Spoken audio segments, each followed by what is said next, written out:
Karena sama-sama pernah bertugas mengelola sebuah kota. Di Jakarta itu walaupun namanya gubernur, sesungguhnya itu sebuah kota, cuma kotanya besar. Sama dengan Solo juga begitu. Itu yang kita tadi obrolin. Kalau masalah transportasi kan yang kita bisa jadikan percontohan kan tentu saja Jakarta ya. Kalau di Solo kan banyak sekali warga yang commute ke Solo, banyak yang dari Jogja juga naik KRL. Nah ini nanti ke depan harus kita perbanyak, harus kita masifkan transportasi umum ini. Sebenarnya ada apa pertemuan Gibran yang tiba-tiba mendatangi Anies ini ya? Berbagai prasangka, berbagai analisa, berbagai tafsir ada di antara netizen di sosial media. Sementara bagi saya itu hanya pertemuan biasa dan malah bukti keluasan hati seorang Gibran Raka Buming Raka. Apalagi itu adalah Gibran yang memang punya keluasan hati nyaris menyamai ayahandanya. Padahal acara resmi G20 baru dimulai hari ini, 15 November sampai besok 16 November. Loh, kok Aniesnya malah ke Solo? Seorang bakal calon presiden, capres, sedang ada di Solo. Tapi kok minim pemberitaan? Ada apa ini? Apalah sebagai pertanda kalau elektabilitas Anies sudah mulai drop. Bukankah hari itu ada acara peresmian masjid baru hasil kerjasama pemerintah Uni Emirat Arab dan Indonesia, terutama pemerintah kota Solo? Kok Anies nggak terlihat berada di lokasi? Oh iya, saya lupa. Sekarang Anies kan bukan siapa-siapa.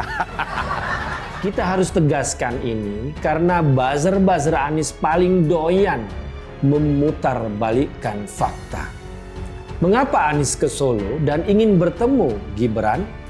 Ya, Anies memang sedang caper ke Gibran. Karena Anies gagal dapat restu dan dukungan dari Jokowi sebagai capres. Apalagi Nasdem, parpol yang mencapreskan Anies, sedang mengeluh.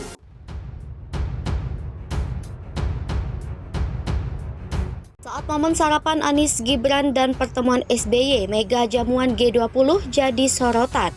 Terdapat dua momen politik di Indonesia yang terjadi pada Selasa 15 November 2022 kemarin. Pertama adalah saat Wali Kota Solo Gibran Raka Buming Raka duduk satu meja saat sarapan bersama mantan Gubernur DKI Jakarta Anies Baswedan di Hotel Novotel Solo, Jawa Tengah. Kunjungan Anies ke Solo adalah untuk menghadiri haul ke-111 Habib Ali bin Muhammad Al-Habsyi di Kecamatan Pasar Kliwon. Gibran yang merupakan anak sulung Presiden Joko Widodo mendatangi Hotel Novotel tempat Anies menginap. Menurut Gibran, mereka membahas sejumlah hal ringan tetapi tidak menyinggung persoalan politik.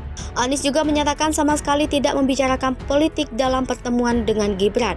Momen pertemuan Anies dan Gibran diabadikan dalam sebuah foto. Di dalam foto itu tampak Anies yang mengenakan kemeja putih dan celana panjang hitam serta sandal duduk berhadapan dengan Gibran. Tangan Anies terlihat memegang peralatan makanan, sedangkan Gibran terlihat mengenakan kemeja warna gelap dan celana panjang dipadu sepatu sneaker Nike dengan warna kombinasi hitam dan putih.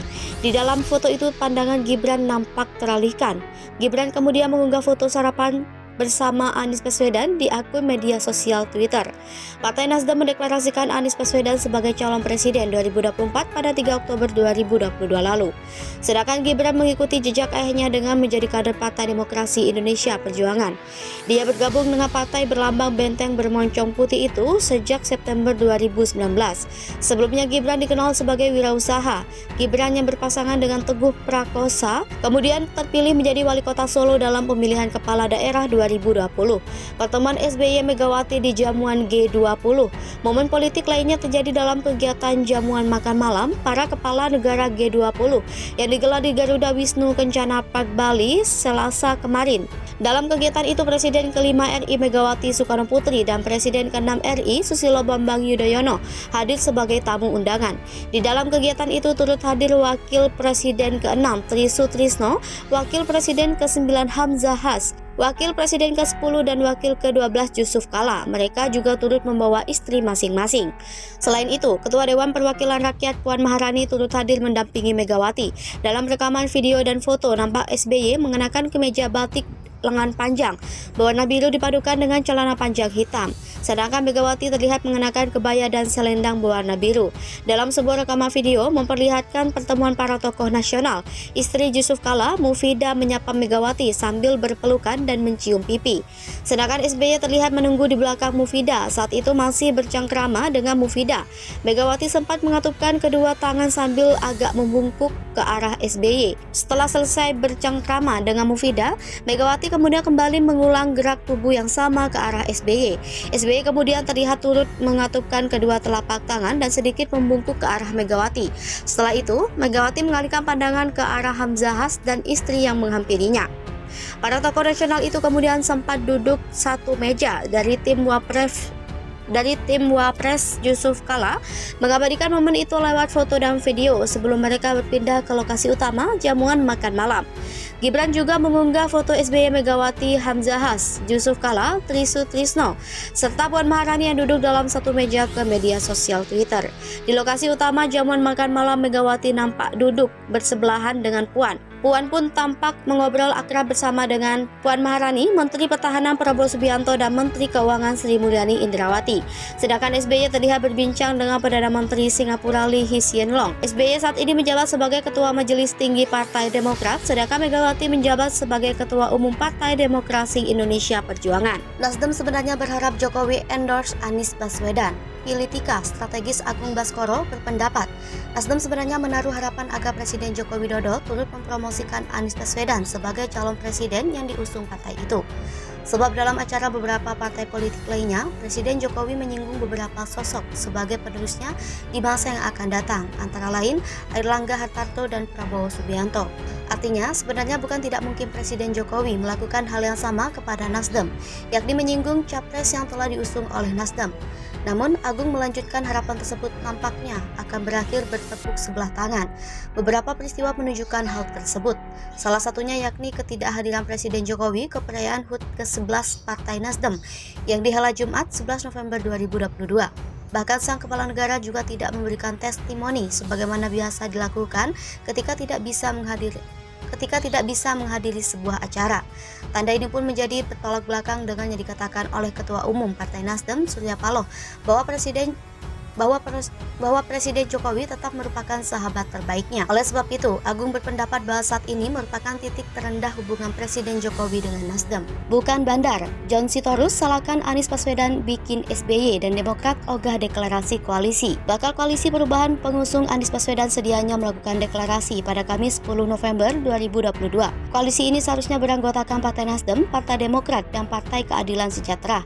Namun deklarasi tersebut gagal dilakukan hingga menimbulkan banyak spekulasi, tidak terkecuali dari pegiat media sosial John Sitorus yang dikenal sebagai pihak yang kontra pencapresan Anies. Pemilik akun Twitter @miduk17 itu rupanya menyoroti pernyataan Anies yang dianggap sebagai pemicu Partai Demokrat belum menurunkan restunya mendeklarasikan sang ex-gubernur DKI Jakarta. Dilihat suara.com di akun Twitternya, John menanggapi pernyataan Anies soal satu harga di Papua dan Jakarta. John menilai pernyataan Anies inilah yang menyinggung SBY sebab menurutnya Presiden ke-6 itu gagal menyamaratakan harga di seluruh Indonesia. Anies Baswedan yakinkan Koalisi Perubahan tidak retak. Di hadapan para kader Partai Nasdem, Anies memastikan koalisi dengan PKS dan Partai Demokrat ini tidak karam sebelum berlayar. Anies menyebut Koalisi Perubahan bersatu bukan sekedar untuk melampaui presidensial threshold, tetapi karena mengemban beberapa misi. Namun tujuan utama mereka adalah penyelesaian ketimpangan yang ada di Indonesia. Fahri Hamzah singgung deklarasi gagal gara-gara bandar. Perihal gagalnya deklarasi Koalisi Perubahan pada 10 November 2022 memunculkan beragam spekulasi mengenai penyebabnya. Meski pihak Partai Nasdem, Partai Demokrat, dan PKS sangat berhati-hati memberikan pernyataan, banyak sekali pendapat berbeda yang beredar dari pihak eksternal. Salah satunya dari Fahri Hamzah yang notabene pernah menjadi pengurus PKS. Wakil Ketua Umum Partai Gelora tersebut menduga deklarasi Koalisi Perubahan mundur akibat belum ada kesepakatan bandar.